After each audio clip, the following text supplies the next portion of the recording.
Thayyil furniture and interior, Poozhinkunnu, Alathiyur.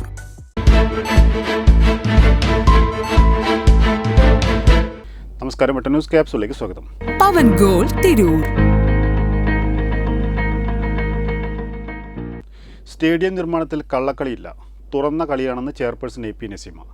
കഴിഞ്ഞ LDF ഭരണകാലത്ത് സ്റ്റേഡിയത്തിൻ്റെ വികസനത്തിന് വേണ്ടി ഒന്നും ചെയ്തില്ലെന്നും തിരൂർ നഗരസഭയിൽ പൊട്ടിപ്പൊളിഞ്ഞ റോഡുകളില്ലെന്നും ചെയർപേഴ്സൺ പറഞ്ഞു. LDF സംഘടിപ്പിച്ച നഗരസഭാ ഓഫീസ് മാർച്ചിന് തൊട്ട് പിന്നാലെയാണ് ചെയർപേഴ്സന്റെ പ്രതികരണം.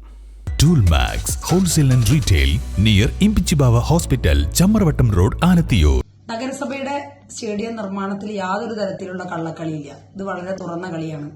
തിരൂർ നഗരസഭയിലെ പുതിയ ഭരണസമിതി, അതായത് ഞാൻ ഇവിടെ നിൽക്കുന്ന പുതിയ ഭരണസമിതി നിലവിൽ വന്നതിന് ശേഷം ആദ്യം ആ സ്റ്റേഡിയം തുറന്നു കൊടുക്കുക ചെയ്തത്. ഇവരെന്താ ചെയ്തത്? ഈ സമരം നടത്തുന്ന ആൾക്കാരെന്താ ചെയ്തത്? 5 കൊല്ലം ഭരണം കിട്ടിയിട്ട് സംസ്ഥാന ഭരണവും മുനിസിപ്പൽ ഭരണവും ഉണ്ടായിട്ട് ഒരു കൊട്ട മണ്ണ് പോലിട്ടില്ല, ഒരു ടോയ്ലറ്റ് പോലും അവിടെ ഉണ്ടാക്കിയില്ല, യാതൊരു തരത്തിലുള്ള പ്രാഥമിക സൗകര്യങ്ങൾ ഒരുക്കിയില്ല. മാത്രമല്ല, പുതിയ ഭരണസമിതി വന്നപ്പം അവരെ കളിയാക്കാനും നടക്കുക. ഒന്നും ചെയ്തില്ല, തിന്നൂല്ല, തീറ്റിക്കില്ല എന്ന് പറഞ്ഞ പോലത്തെ ഒരു അവസ്ഥ അവരുടെ അടുത്തുനിന്ന് ഇപ്പൊ കണ്ടുകൊണ്ടിരിക്കുന്നത്. ഞങ്ങളത് ജനങ്ങൾക്കായിട്ട് തുറന്നു കൊടുത്തു. കാരണം 5 വർഷം ബറ്റാലിയനെ വെച്ചിട്ട് അത് കെട്ടിപ്പൂട്ടി വെച്ച് സാധനം കേടുവരുത്തി കളഞ്ഞു. കേടുവരുത്തിയ സാധനം ഞങ്ങൾ തുറന്നു കൊടുത്തപ്പോൾ സ്വാഭാവികമായിട്ടും 5 വർഷമൊക്കെ അടച്ചിട്ടൊരു സാധനം തുറന്നു കൊടുക്കുമ്പോൾ അതിന്റേതായ കേടുകളൊക്കെ ഉണ്ടാവും. അതുകൊണ്ട് പിന്നെ അങ്ങനെ ഓരോ സാധനം കേടുവരും, അത് മെയിൻറ്റെയിൻ ചെയ്യും, സാധാരണക്കാർക്ക് ഉപയോഗിക്കാൻ പറ്റണം. അതാണ് നഗരസഭയുടെ ഭരണസമിതിയുടെ തീരുമാനം. അതുകൊണ്ട് തന്നെ MLAയുടെ 2 കോടി രൂപ, നഗരസഭയുടെ ബാക്കി 2 കോടി രൂപ അത് ഉപയോഗിച്ചിട്ടാണ് നമ്മൾ അത് നവീകരിക്കാൻ പോകുന്നത്. മറ്റു മാനദണ്ഡങ്ങളൊക്കെ പിൻവലിച്ച് നമുക്ക് ഉപാധികളില്ലാതെ ഫണ്ട് തന്നാൽ നമ്മൾ അത് സ്വീകരിക്കും. അതുമായി ബന്ധപ്പെട്ട കാര്യങ്ങൾ അപ്പോൾ ചർച്ച ചെയ്യാം. എന്തായാലും ഈ 4 കോടി രൂപ വെച്ച് ചോദിക്കും, 4 കോടി രൂപയ്ക്ക് എന്ത് സ്റ്റേഡിയം ഉണ്ടാക്കാൻ പോണെന്ന്. അതിന്റെ ഉള്ളിലെ പുല്ല് മാറ്റി വിരിക്കാനും നിലവിലുള്ള 6 ട്രാക്ക് മാറ്റിയിട്ട് അത് 8 ട്രാക്കാക്കി മാറ്റാലും നല്ല നിലവാരമുള്ള കളി നടത്താൻ പറ്റും. അവിടെ ടോയ്ലറ്റ് സൗകര്യങ്ങൾ ഞങ്ങൾ ഒരുക്കിയിട്ടുണ്ട്, കുടിവെള്ള സൗകര്യങ്ങളും കൂടി ഒരുക്കുക. ആ പ്രശ്നം പരിഹരിക്കും.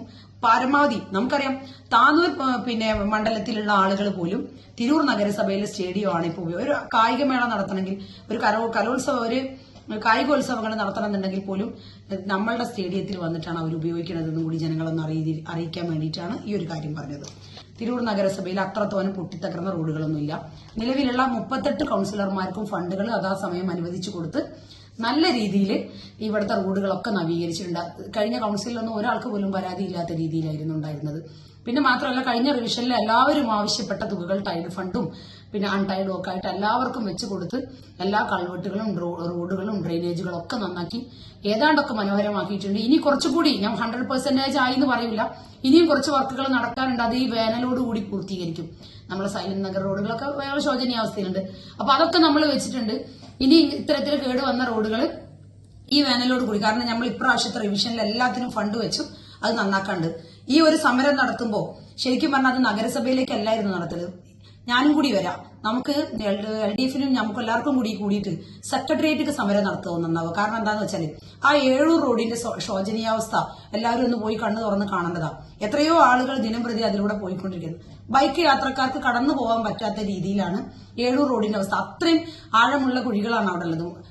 ലേഡീസൊക്കെ ബൈക്ക് ഓടിച്ചു പോകുന്നതാ. മുഖം അടച്ചു വീഴാൻ ഏറ്റവും കൂടുതൽ സാധ്യതയുള്ള തരത്തിലേക്ക് 7 റോഡിന്റെ ശോചനീയാവസ്ഥ മനസ്സിലാക്കിയിട്ടുണ്ടെന്നുള്ളത് ഈ സമരക്കാരൊന്ന് കാണുന്നത് നന്നായിരിക്കും. എന്റെ ഇഷ്ടങ്ങൾ എന്റെ ഫാമിലിക്ക് അറിയാം. Family wedding centre.